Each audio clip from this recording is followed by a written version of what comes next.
এটা অনেকই স্বপ্ন বিধায়কের মতো। শুরু থেকে ভালো ক্রিকেট খেলেও কোয়ালিফায়ার 2 এর মতো ম্যাচে ভরাডুবুরি রাজস্থান রয়্যালসের। কান্নায় ভেঙে পড়েছে কুমার সাঙ্গাকারা, হতাশ হয়ে গেছেন রাজস্থানের ব্যাটসম্যানেরা। সত্যি তো, কোয়ালিফায়ারে 2 এর মতো ম্যাচে রাজস্থান এমনভাবে হেরে যাবে কেউ কল্পনাও করতে পারেনি। আর এই জয়ের খুশি যেন কাব্য মারানের নেচে মঞ্চ ফাটিয়ে দিচ্ছেন একাই। 36 রানে হেরে রাজস্থান রয়্যালস কেঁদে ভেঙে পড়ছেন সেখানে কাব্য মারান খুশিতে আনন্দেতে আত্মহারা হয়ে গেছেন। হায়দ্রাবাদের ব্যাটিং মানে বিনোদন, কিন্তু গতকাল হায়দ্রাবাদের ব্যাটিং সেমন একটা চলেনি। অভিষেক শর্মা 5 বলে 12 রান বানিয়ে আউট হয়ে গেলেন। পাশাপাশি রান পাননি গতকাল ট্র্যাভিস হেডও। ট্রেন্ট বোল্ট যেন একাই ধ্বংস করে দিয়েছিল হায়দ্রাবাদের। এরপর 3 নম্বরে নেমে রাহুল ত্রিপাঠী বিধ্বংসী রূপে খেলতে থাকেন, কিন্তু বেশিক্ষণ টিকতে পারেননি তিনি।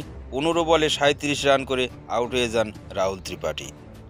এরপর কার্যত একা ক্রিজে থেকে লড়াই করেন হেনরি ক্লাসেন অর্ধশত রান পূরণ না করলে হয়তো 130 রান করা সম্ভব হতো না হায়দ্রাবাদের।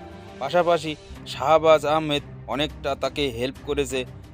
20 ওভার শেষে 176 রান করে হায়দ্রাবাদ। এই 177 রানের টার্গেট নিয়ে খেলতে নেমে প্রথমেই ধাক্কা খায় রাজস্থানের নতুন ওপেনার ওলোহার ক্যাটমোর যেন বল দেখতেই পারছিলেন না চোখে।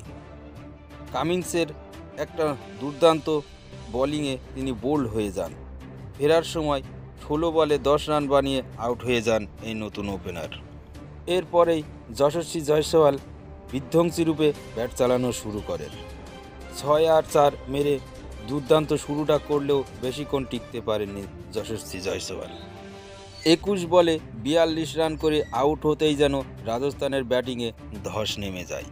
অধিনায়ক সঞ্জু স্যামসন এদিন সম্পূর্ণরূপে ব্যর্থ ছিলেন রাজস্থানের ভরসা জোগানো ব্যাটসম্যান রিয়ান পরাগ, সিমরন হিটমায়ার এবং রোবমান পাওয়েলের মতো বিধ্বংস ব্যাটসম্যানেরাও এদিন খামোশ ছিলেন। হায়দ্রাবাদের স্পিনাররাই একমাত্র ধ্বংস করে দিয়েছিলেন রাজস্থানকে।